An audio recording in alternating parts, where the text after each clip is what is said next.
Rome did not look like an empire about to die. Its roads cut through continents, its armies marched under eagles, its cities were filled with temples, markets, bathhouses, and laws that shaped the world for centuries. To its enemies, Rome seemed almost impossible to destroy, but that is what makes its fall so disturbing. The empire was not simply crushed by one enemy at the gate. Something darker had been growing inside it for a long time, a secret weakness hidden beneath marble, gold, and military glory, and by the time Rome understood the danger, it was already too late.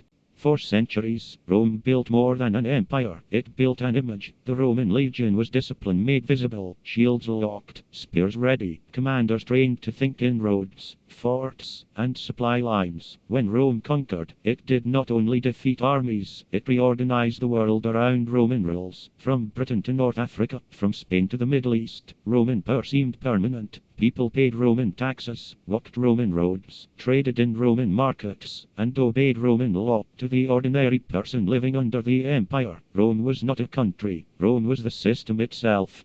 Most people imagine Rome falling because barbarians stormed in and destroyed everything. That picture is dramatic but incomplete. The first real cracks were not outside the walls, they were inside the palace, inside the treasury, and inside the trust between rulers and people. Rome's enemies were dangerous, but Rome had faced dangerous enemies before. Hannibal had crossed the Alps, Germanic tribes had challenged the borders, Persian armies had fought in the east. Rome survived all of that, so why did it eventually fail? The answer begins with something less visible than an invasion, a government that could no longer hold itself together. As Rome grew richer, the throne became more dangerous. Emperors were no longer just leaders, they became prizes for armies, guards, rivals, and ambitious generals. Some emperors ruled for years, others ruled for months. Some were murdered by the same men paid to protect them. This instability poisoned the empire from the top. If every ruler feared betrayal, every decision became about survival. Instead of building a future, leaders fought to keep power for one more day. The empire still looked strong from the outside, but inside the palace, loyalty had become a currency and everyone knew it could be bought.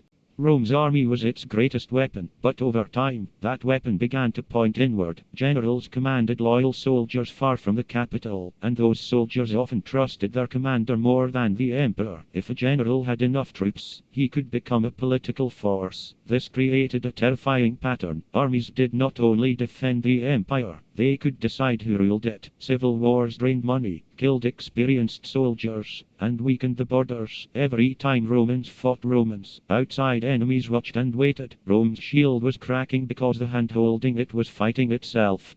Empires are expensive. Rome needed money for roads, forts, soldiers, grain, administration, and public order. As pressure increased, emperors searched for fast solutions. Taxes rose, coins were reduced in quality, inflation damaged trust. The empire still wore gold, but its financial foundation was weakening. For ordinary people, this meant life became heavier. Farmers struggled, merchants faced uncertainty, local communities carried more burdens while receiving less protection. When people stop believing the system works for them, an empire does not collapse in one moment, it begins to lose cooperation quietly. The borders were enormous. The Rhine, the Danube, the deserts, the Eastern Front each demanded soldiers, supplies, and leadership. Rome had to defend a world-sized frontier with resources that were becoming harder to gather. To fill the ranks, Rome increasingly relied on non-Roman troops and allied warriors. This was not automatically a disaster. Many served bravely, but it showed a deeper problem. The empire needed manpower faster than its own system could provide it. Rome had built a machine so large that feeding it became one of its greatest threats.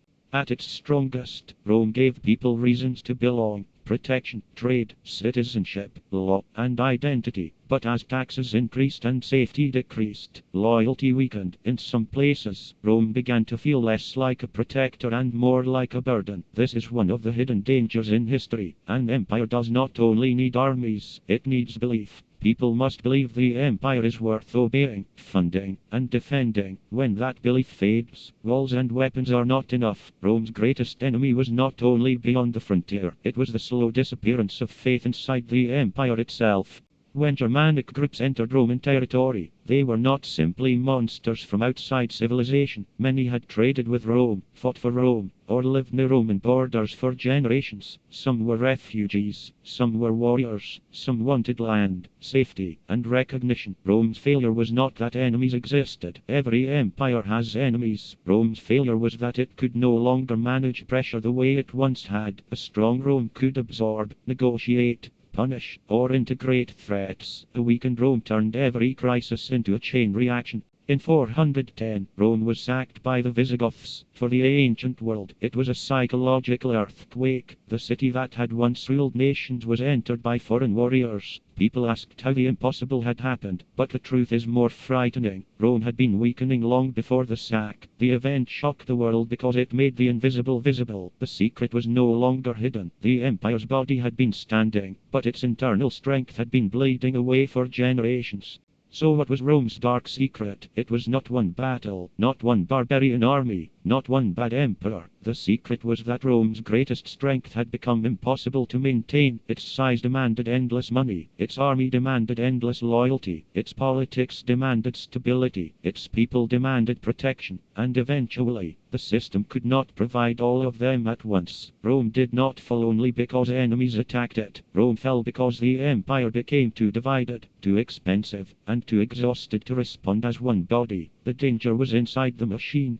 Rome's fall still matters because it warns every powerful civilization of the same truth. Collapse rarely begins with the final blow. It begins when corruption becomes normal, when leaders fight each other more than they solve problems, when money loses trust, when citizens stop believing, and when the system becomes too heavy to carry. That was Rome's dark secret. Not that it was weak from the beginning, but that it became weak while still looking powerful. And perhaps that is why its story still feels so haunting. The most dangerous collapse is the one people notice only after it has already begun.